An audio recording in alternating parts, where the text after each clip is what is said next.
Highlight number 1, Shepherd Flight, liftoff of Freedom 7. 10, 9, 8, 7, 6, 5, 4, 3.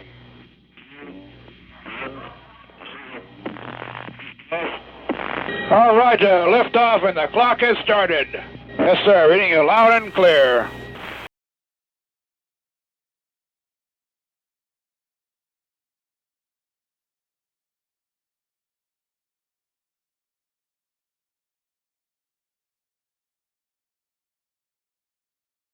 Holding at 5.5. Okay, it's a lot smoother now, a lot smoother. Roger. 7 here. Fuel is go. 4G. 5.5 cabin. Oxygen go. All systems are go.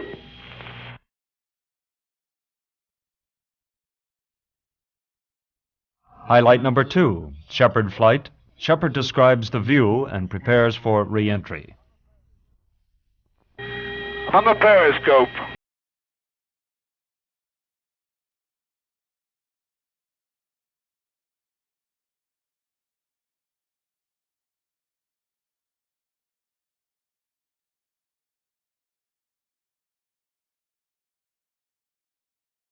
By the reefs. Start retro sequence. In retro attitude, arc green. Control is smooth. Retro 1. Very smooth. Retro 2. Retro 3. All 3 retros are fired.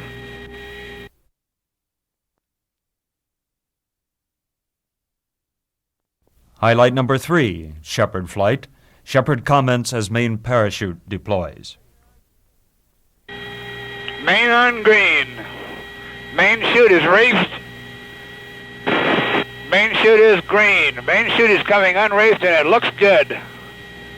The main chute is good. Rate of descent is reading about 35 feet per second. I'm at 7,000 feet. The main chute is good. The landing bag is on green. My peroxide has dumped. My condition is good.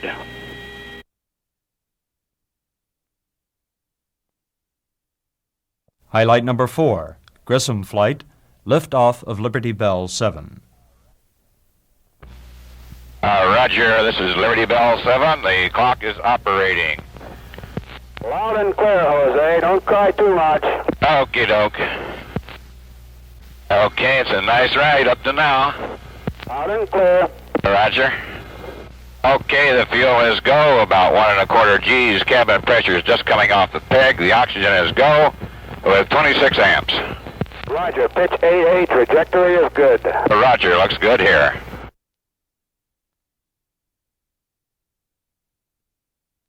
Highlight number 5, Grissom Flight. Grissom describes the view. There's a lot of stuff floating around up here. Okay, I'm going to skip the yaw or roll because I'm a little bit late. And I'm going to try this left yaw maneuver. About all I can really see is clouds. I haven't seen any land anyplace yet. Roger, you're on the window. Are you trying a yaw maneuver? I'm trying a yaw maneuver and I'm on the window. It's such a fascinating view out the window, you just can't help but look out that way.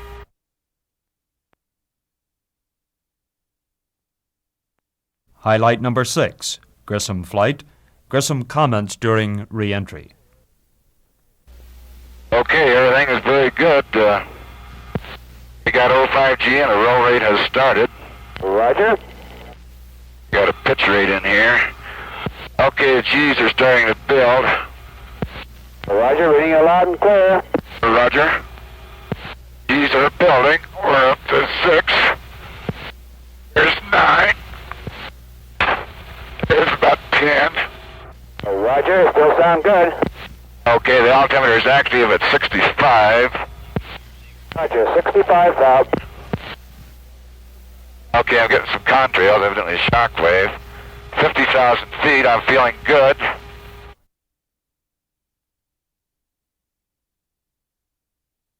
Highlight number 7, Glen Flight, liftoff of Friendship 7.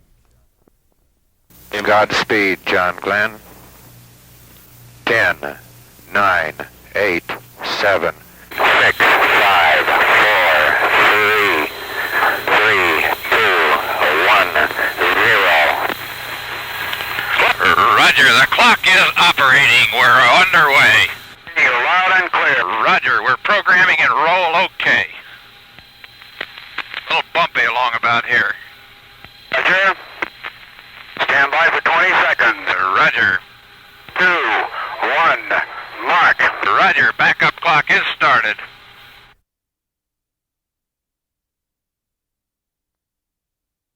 Highlight number 8, Glenn flight, orbit number 1.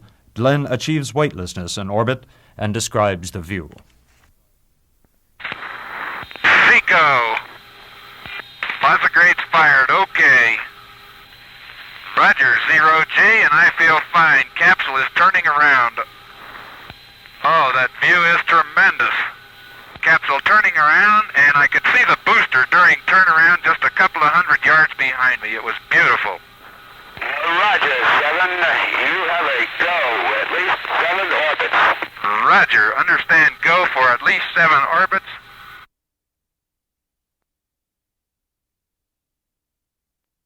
Highlight number 9, Glenn flight, orbit number 1. Glenn describes the view in detail. This is Friendship 7. At this mark, at this present time, I still have some clouds visible below me. The sunset was beautiful. It went down very rapidly. I still have a brilliant blue band clear across the horizon, almost covering my whole window. The redness of the sunset I can still see through some of the clouds way over to the left of my course. The sky above is absolutely black, completely black. I can see stars, though, up above. I do not have any of the constellations identified as yet. Over.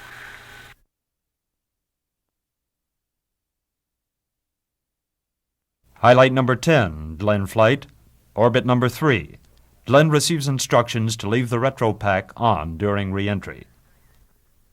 This is Texas Capcom Friendship 7. We are recommending that you leave the retro package on through the entire re-entry.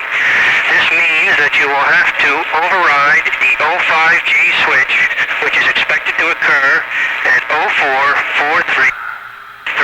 This also means that you will have to manually retract the scope. Do you read? This is Friendship 7. What is the reason for this? Do you have any reason? Over. Not at this time. This is the judgment of Cape Flight. Roger. Say again your instructions, please. Over. We are recommending that the retro package not, I say again, not be jettisoned. This means that you will have to override the 05G switch, which is expected to occur at 044353. This is approximately 4.5 minutes from now. This also means that you will have to retract the scope manually. Do you understand? Roger, understand. I will have to make a manual 05G entry when it occurs and bring the scope in manually. Is that affirmed? That is affirmative, Friendship 7.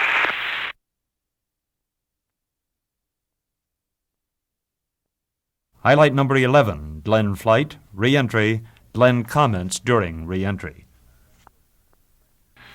This is Friendship 7. I think the pack just let go.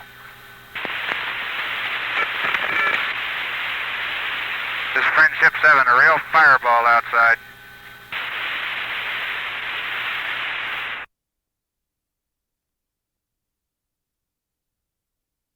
Highlight number 12, excerpts from astronaut Glenn's post-flight press conference. First off, it was quite a day. I don't know what you can say about a day in which you see 4 beautiful sunsets in one day, but it's pretty interesting. 3 in orbit and 1 on the surface after I was back aboard ship. But this is a little unusual, I think. I think the best words I've just about heard in my life were, you have a 7-orbit capability from Al Shepard here when he gave the go to me from the capsule communicator's position. That was a very welcome sound. I don't want to go into a lot of details on the launch. I don't think they're necessary. I think all that has been pretty well covered from what I've I've seen in the papers. As to our after insertion then, as to the effect of zero-G, this of course is one of the big things that we have wondered about through the early phases of the program, wondering what effect zero-G would have. This puts us into a new environment that we have had no experience or limited experience with before in airplanes. We extended this realm of weightlessness, of course, during the Redstone shots that Al and Gus had, and we're extending it farther here. And I'm very happy to report that there just was no ill effect at all that I got from zero-G. It was very pleasant, as a matter of fact. We had no tendency to particularly overreach switches or have any trouble with the controls as a result of zero-G. It was indeed a very, very pleasant experience. Some of the things that happen under zero-G sort of demonstrate how fast, though, a human being adapts to this situation. I recalled last night when we were discussing some of these things, the fact that I had this little hand camera once, and I had taken a picture and I wanted to do something with a switch immediately, and it just seemed natural at that time, after I'd been weightless for, I guess it was a half hour or 45 minutes, I had acclimated to this rapidly enough that it just seemed perfectly natural. Rather than put the camera away, I just put it out in midair and let go of it and went ahead with the switch position here and reached back to the camera and went on with the work. And I remembered thinking afterwards that this we were treating this pretty blasé at the time here, but I think it demonstrates, the point I'm making is that I think we all adapt very, very rapidly to these new situations. The sunsets are probably the most impressive thing that you would see in orbital flight.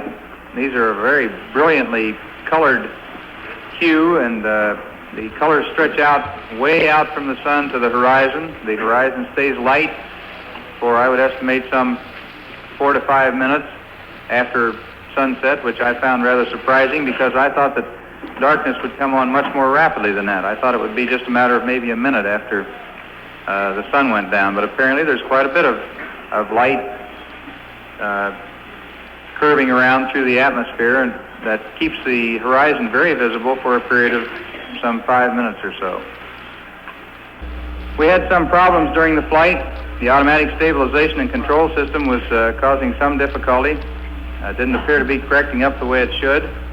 Was able to use the manual control during that period, and this appeared to just didn't cause any trouble at all. It seemed very natural to take over manual control after all of the trainer work we've done.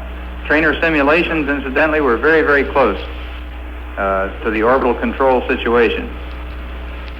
This was particularly true in the fly-by-wire mode where we control through the automatic thrusters. When we started having this problem at the end of the first orbit, I was largely on manual control from there on till the end of the flight. Some of the other observations we had planned to make had to go by the board while I tried to work out the control system problems. And we spent most of the last 2 orbits working on this, making some other observations, but largely concentrating probably 90% of the time on the control system. Ground, as most of you probably know, the ground telemetry receivers had picked up an impulse that we possibly had a loose heat shield. And for that reason, it was deemed advisable to keep the retro package in place during re-entry so that it would go ahead and burn off, but by that time we would be in a high enough aerodynamic force field to keep the heat shield in place in case it was in fact loose. This made a pretty spectacular re-entry from the capsule standpoint, because as the retro pack, as I retained the retro package and entered into the first part of the high heat area of the re-entry, the straps on the retro pack broke loose, and I felt a bump on the capsule and thought that the retro package had jettisoned as it was supposed to do. Apparently this was not true, but I thought so at the time. As it went on into the higher heat pulse end, and this glow picked up outside the capsule to sort of a bright orange glow outside the window, it became apparent that something was tearing up on the heat shield end of the capsule, because there were large pieces from anywhere from pieces as big as the end of your finger to pieces probably 7 or 8 inches in diameter were breaking off and falling off the edge of the capsule and coming back up past the window, and were flaming very brightly. You could see the fire and the glow from them as they would come back up past the window. Well, this obviously was the retro package tearing up and breaking off as we knew it would if it had been retained. I thought at that time, however, that the retro package had already been jettisoned. So there were some moments of doubt there as to whether the heat shield had been damaged and whether it might be tearing up itself. And this could have been a bad day all the way around if that had been the case. But it was very spectacular looking out into this orange glow outside the window, bright orange glow, and seeing these big flaming chunks go back along the flight path.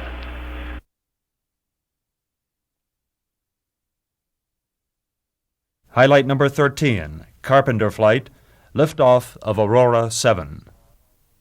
5, 4, 3, 2, 1, still. I feel the liftoff. The clock has started. Roger. Loud and clear, Gus. Roger, Aurora 7, stand by for your time hack. Roger. Little bit of shaking. Pretty smooth. 3, 2, 1, mark. Roger, the backup clock has started. Clear blue sky. 32 seconds, 9,000. Fuel and oxygen steady. Cabin pressure 15.1 and dropping. A little rough through max Q. At 1 minute.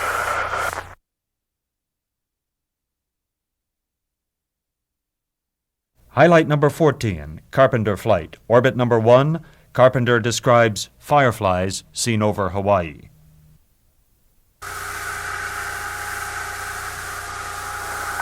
I have the fireflies. I have the particles. I was facing away from the sun at sunrise, and I did not see the particles. Just after yawing about 180 degrees, I was able to pick up at this standby. I think I see more. There was one, random motions. Some even appeared to be going ahead. There is one outside. Almost like a light snowflake particle caught in an eddy. They are not glowing with their own light at this time.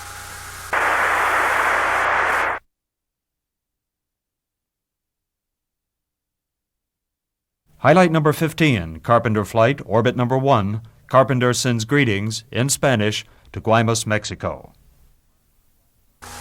And mark coastal passage. Say again? Mark coastal passage coming over the Baja. How does it look? Half covered with clouds, and the other half is dry. Will you pass on this message for me, Gordo, to all the troops at Guaymas? Hola, amigos. Felicitaciones a México y especialmente a mis amigos de Guaymas. Desde el espacio exterior, su país está cubierto con nubes and es also se me muy bello. Aquí el tiempo está muy bueno. Buena suerte desde Aurora 7. Roger. Muchas gracias, amigo. Okay.